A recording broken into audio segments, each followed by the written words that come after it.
Sir एक second. Good morning बच्चों। देखिए पिछली वीडियो में हमने आपको कुछ जो कंसंट्रेशन टर्म्स थे कैसे एक्सप्रेस करते हैं सॉल्यूशन का हमने बताया था कि कौन कौन से वेज हैं या मेथड हैं। उस मेथड में और आगे हम चलते हैं तो अब आगे देखने वाले हैं यहाँ पर मोल प्रभाव। ठीक है ना। जो नेक्स्ट मेथड है या विधि है किसी भी विलयन की सांद्रता को व्यक्त करने के लिए उसमें हम देखने वाले हैं क्या मोल प्रभाव। अब देखिए मोल प्रभाव होता क्या है कि अगर विलयन में जितने भी कंपोनेंट हैं या घटक हैं उन घटकों में जिस भी घटक का आप मोल प्रभाव निकालना चाहते हैं तो उसके मोलों की संख्या बटे कुल जो विलयन के मोल हैं उनकी संख्या के अनुपात को क्या कहते हैं मोल प्रभाव कहते हैं। इसी को मोल अंश भी कहते हैं। तो इसको मोल प्रभाव या मोल अंश भी कहते हैं। ठीक है ना। अच्छा इसको जो रिप्रेजेंटेशन है एक ग्रीक वर्ड है इसको हम काई कहते हैं। क्या कहते हैं काई। ठीक है ना। कुछ लोग गीता भी कहते हैं पर अभी हम इसको काई बोल रहे हैं। ठीक है ना। अब देखिए अगर इसको परिभाषित करना है तो परिभाषा इसकी क्या हो जाएगी। मैं इसका गणितीय फॉर्मूला लिख दे रहा हूं तो वहां से इसकी परिभाषा बहुत क्लियर आपको समझ में आ जाएगी। तो हम मान लेते हैं कि कोई विलयन है। इस विलयन में दो कंपोनेंट हैं दो घटक हैं। पहला घटक हमने मान लिया यहाँ पर कि कोई A है और जो दूसरा घटक है उसको हमने मान लिया B है। तो दो घटक हमने यहाँ पर A और B क्या कर लिया मान लिया कि इन दो घटकों से क्या है विलयन बना हुआ है। ठीक है। अब हम इस घटक में से इन दोनों घटकों में से किसी का अगर मोल प्रभाव या मोल अंश अगर हम यहाँ पर क्या करना चाहते हैं कैलकुलेट करना चाहते हैं तो हम मान लेते हैं कि ये जो घटक है इसके मोलों की संख्या Na है और इसके जो मोलों की संख्या Nb है और इसका जो मोल प्रभाव है A का जो मोल प्रभाव है उसको हमने क्या मान लिया काई A मान लिया और इसका जो B का मोल प्रभाव है उसको हमने काई B मान लिया। तो इस तरह से हमने क्या मान लिया कि विलयन दो घटकों से मिलकर बना हुआ है और उसमें एक घटक है A जिसके मोलों की संख्या है Na और उसका मोल प्रभाव है काई A। इसी प्रकार से कोई घटक आपका B है जिसके मोलों की संख्या Nb है और उसका जो मोल अंश है वो क्या है Xb है। ओके। अब हमें यहाँ पर Xa की का मोल अंश बताना है तो यहाँ पर हम लिखेंगे Xa इक्वल टू या सिंपली काई A इक्वल टू यहाँ पर किसके Na के मोल बटे कुल मोल। तो ये जो विलयन में जिसका आप घटक का अंश निकालना चाहते हैं उसके मोल को ऊपर रख दीजिए। बाकी विलयन का कुल मोल कितना हो जाएगा। अगर विलयन के कुल मोल को हम यहाँ पर जानना चाहते हैं तो ये हो जाएगा Na प्लस Nb और ये क्या है ये विलयन के कुल मोल है।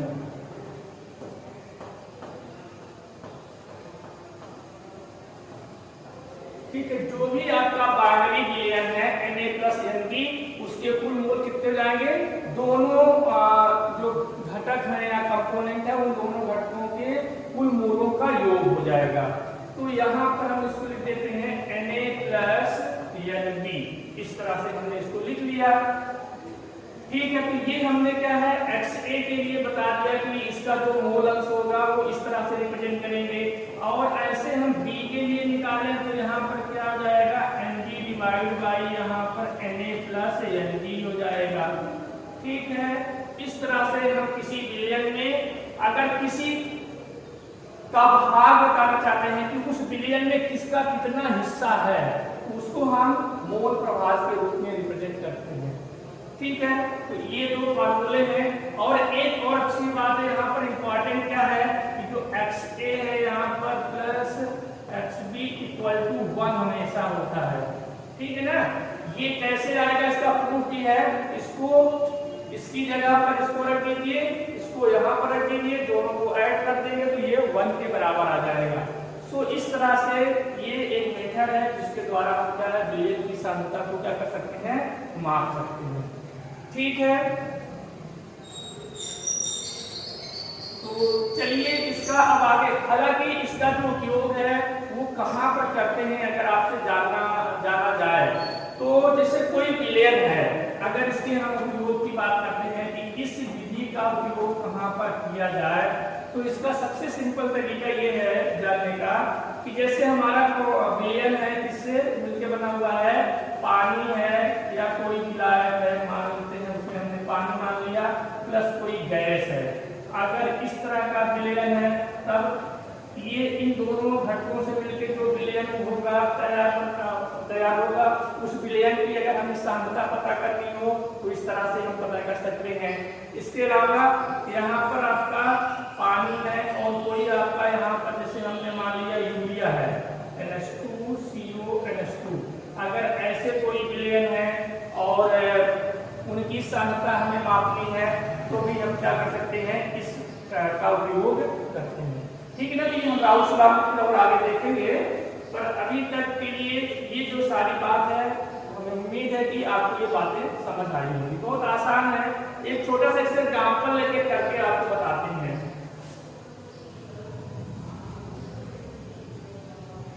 तो एग्जाम्पल देखिए, इसके लिए यहाँ पर एक एग्जाम्पल लेते हैं। मान के चलिए कि आपको दिया है एग्जाम्पल ऐसा है कि कोई एक घटक है जिसके 3 मोल दिए हुए हैं, ठीक है ना, और कोई बी घटक है जिसके क्या दिए हुए हैं, 2 मोल दिए हुए हैं। अब आपसे पूछ रहा है कि ए का मोल अंश बताइए, यानी कि आपसे क्या यहाँ पर पूछ रहा है, काई ए की वैल्यू बतानी है और यहाँ पर काई बी की वैल्यू आपको बतानी है, ये आपसे पूछा जा रहा है। तो इसको आपको आइडिया है, क्योंकि मोल दिया हुआ तो हमें कैलकुलेट करना नहीं है, तो यहाँ पर सिंपली क्या लिखेंगे, काई ए इक्वल टू क्या हो जाएगा, ए के कितने मोल है, ए के मोल तो आप फॉर्मूला याद करिए, Na प्लस Nb हमने फॉर्मूले में लिखा था। ये वैल्यू दी गई है, ये किसकी वैल्यू है, Na की वैल्यू है, और ये किसकी वैल्यू है, Nb की वैल्यू है। तो यहाँ पर पुट अप कर दीजिए, आपको डायरेक्टली आंसर मिल जाएगा। तो यहाँ पर 3 divide by 3 plus 2 that is 3 divide by 5। आप इसको सॉल्व कर लेंगे तो ये आ जाएगा 0.6, आपका 0.6 आ गया। अब आपको अगर XB निकालना है तो क्या है, एक रिलेशन भी बताए थे कि यहाँ पर XA plus XB equal to 1 है, तो हमें XB चाहिए, तो यहाँ से this imply XB equal to जाएगा 1 माइनस 0.6 दैट इज 0.4। इस तरह से आपकी वैल्यू आ जाएगी। अगर मान लीजिए मोल ना दिए हो, किसी पदार्थ की मात्रा दी गई हो, तो वहां से मोल निकाल लीजिए, मोल निकालने के बाद उसको यूज कर लीजिए, ठीक है ना। चलिए नेक्स्ट देखते हैं, यहाँ पर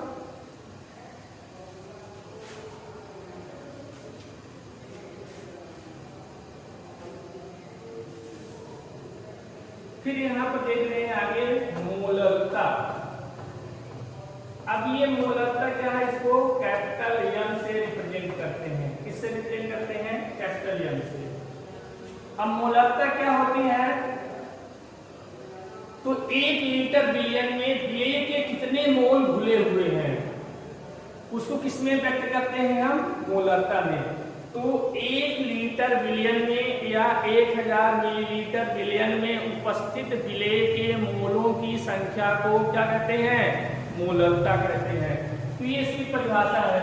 इसको गणितीय रूप में यानी कि मोलरता को कैसे हम गणितीय रूप में व्यक्त करते हैं, तो देखिए यहाँ पर इसको हमने इस तरह से रिप्रेजेंट कर लिया।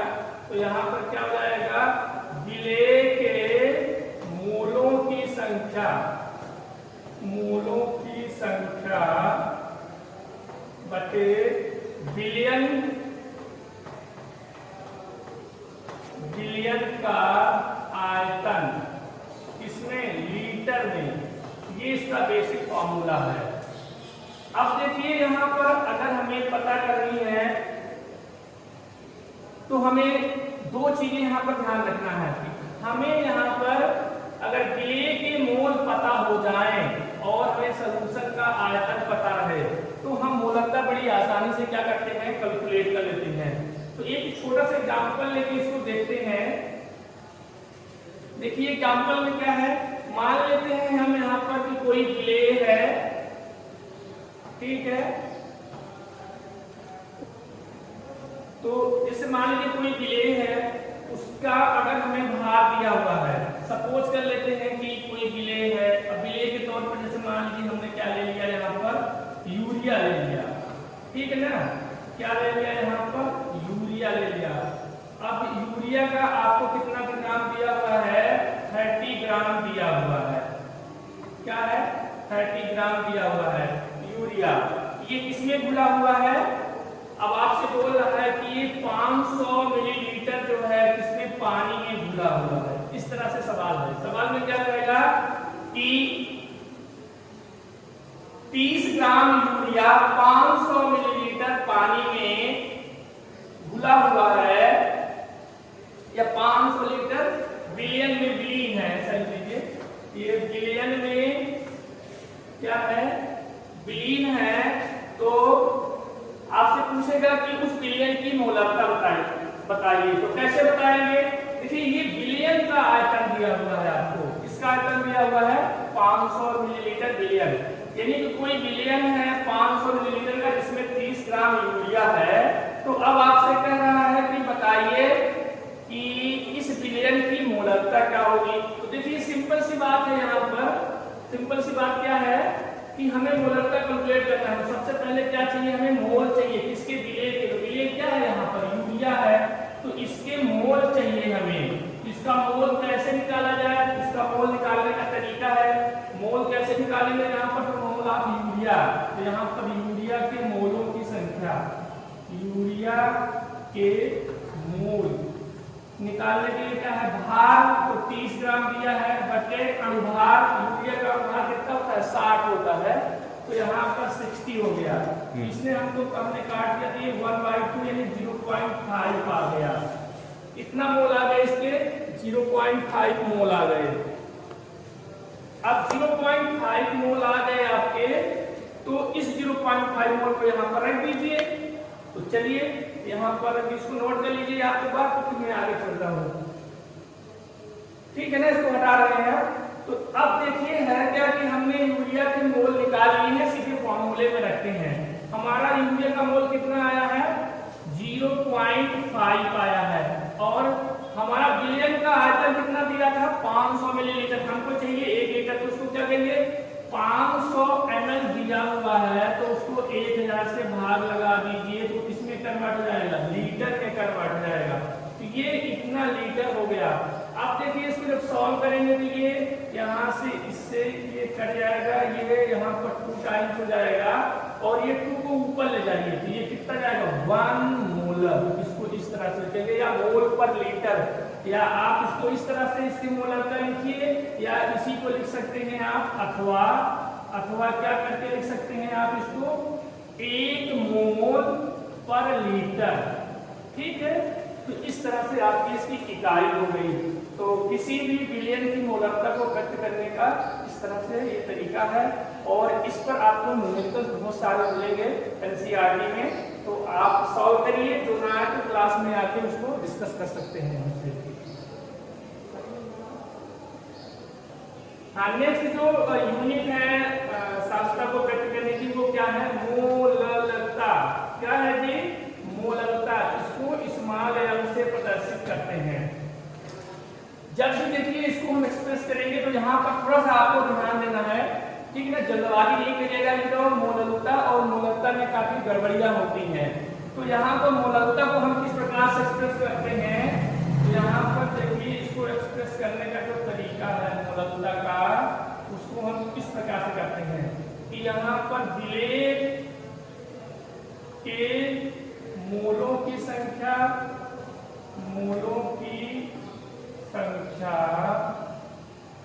बटे विलेय के मोलों की संख्या बटे यहाँ पर विलायक, विलयन का नहीं, ध्यान दीजिएगा, विलयन बिंदु करते ही लिखना है विलायक, विलायक, विलायक का भार लेना है यहाँ पर, किसमें, केजी में लेना है।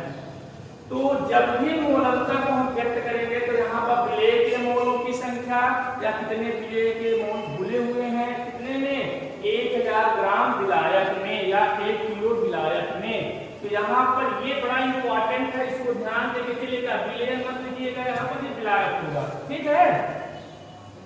तो इस तरह से इसको हम व्यक्त करते हैं। अब देखिए, अब आपको दिमाग में बात आ रही होगी कि जब हमने मोलरता को परिभाषित कर लिया था तो हमें मोलरता की क्यों जरूरत पड़ी। तो देखिए, इसके पीछे जो रीजन है, कारण है, वो ये है कि जो विलायक का भार है वो क्या है, ताप पर निर्भर नहीं करता है, जबकि जो आयतन है विलयन का वो ताप के बढ़ने या घटने से वो क्या है, बढ़ या घट सकता है। इसलिए अगर उस मोलरता को हम यूज कर रहे थे, जो इससे पहले वाली इकाई पढ़ाए थे, उसको यूज कर रहे होंगे, तो उसमें क्या हो जाएगा, आपका ताप बढ़ने या घटने से उसका मान परिवर्तित हो सकता है, तो गणना आपकी गलत आ जाएगी। लेकिन यहाँ पर ताप का प्रभाव नहीं पड़ेगा, क्योंकि जो पदार्थ का भार होता है या द्रव्यमान होता है वह ताप पर निर्भर नहीं करता है। इसलिए इस इकाई का उपयोग उन जगहों पर किया जाता है जहां पर कि ताप में परिवर्तन होने के चांसेस ज्यादा रहते हैं, ठीक है। सो इस पर हम न्यूमेरिकल भी करेंगे, तो नेक्स्ट वीडियो में इसको न्यूमेरिकल करेंगे, फिर एक लास्ट और बचेगा तो उसको आपको बता के फिर आगे चलेंगे। तब तक के लिए धन्यवाद।